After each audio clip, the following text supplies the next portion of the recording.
Join me as I take on the challenge of turning everyday items into gold, just like the Midas Touch. King Midas, the legendary ruler with the golden touch, has always fascinated me. His story is one of incredible wealth and devastating loss. I'm excited to dive into the world of Greek mythology and explore the legend of King Midas. Midas was a king who had everything he could ever want, but he wanted more. He was a man consumed by his love of wealth and gold. His story is a cautionary tale about the dangers of greed and the importance of being careful what you wish for. The idea of turning everything you touch into gold seems like a dream come true, but it's not all it's cracked up to be.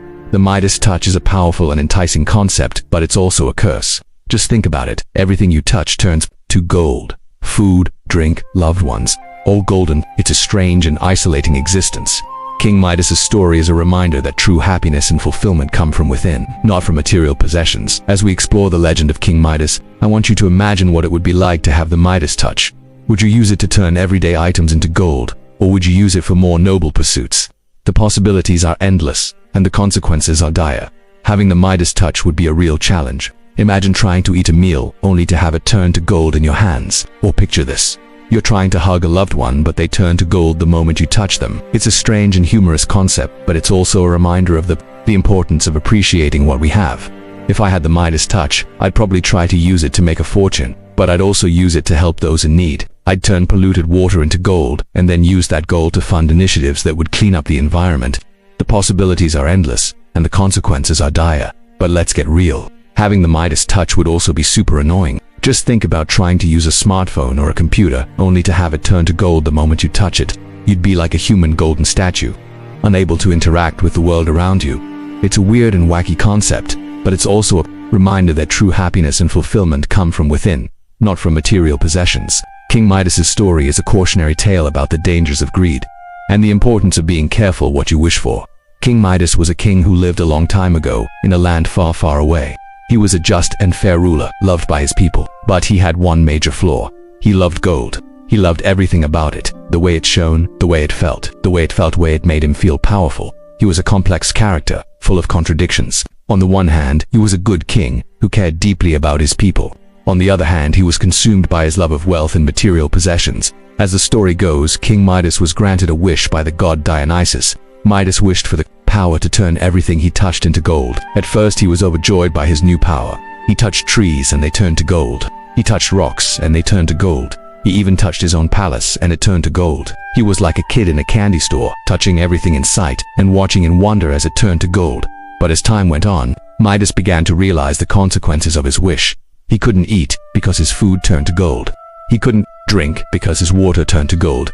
He even tried to hug his daughter, but she turned to gold in his arms. He was devastated and he didn't know what to do. He tried to use his power to help others, but everything he touched turned to gold. He was like a human golden statue, unable to interact with the world around him. He was isolated and alone, with no one to turn to. He had never felt so powerless in his life. He began to realize that his love of gold had consumed him, and that he had lost sight of what was truly important. He had lost his family, his friends, and his kingdom. He was left with nothing but gold, and it wasn't enough. He was a shadow of his former self, a mere specter of the king he once was. He had been given a great gift, but he had used it for selfish purposes. He had let his love of gold destroy him, and he didn't know how to stop it. He was trapped in a world of his own making, with no escape in sight. He was a king without a kingdom, a man without a family. He was alone, and he was adrift. He had never felt so lost in his life. He didn't know what to do or where to turn. He was a man consumed by his own greed, and he didn't know how to stop it. One of the most entertaining moments of the story is when King Midas tries to eat a meal, only to have it turn to gold in his hands. He's like a kid who's been given a never-ending supply of candy, but can't eat any of it. He's frustrated, and he's desperate. He doesn't know what to do or how to make it stop. He's like a man who's been given a great gift, but can't use it. He's trapped in a world of his own making, with no escape in sight. He's a king without a kingdom, a man without a family. If you had the Midas touch, what would you wish for? Would you use it to turn everyday items into gold, or would you use it for more noble pursuits? Let me know in the comments below. King Midas eventually realized the true cost of his wish, and it was a devastating moment for him. He had lost everything that truly mattered, and he was left with nothing but gold. The story of King Midas is a reminder that true happiness and fulfillment come from within, not from material possessions. It's a cautionary tale about the dangers of greed and the importance of being careful what you wish for. The Midas touch may seem like a dream come true, but it's not all it's cracked up to be. It's a curse, not a blessing. King Midas' story is a reminder that we should appreciate what we have, and not take anything for granted. We should be careful what we wish for, because we might just get it, and it might not be what we expected. If you liked this video, be sure to like and subscribe for more entertaining content. I've got a ton of other videos just like this one, exploring the weird and wacky world of myths and legends. Check out my video on the legend of the Minotaur. It's a real maze of a story. And don't forget to hit that notification bell so you can stay up to date on all my latest videos.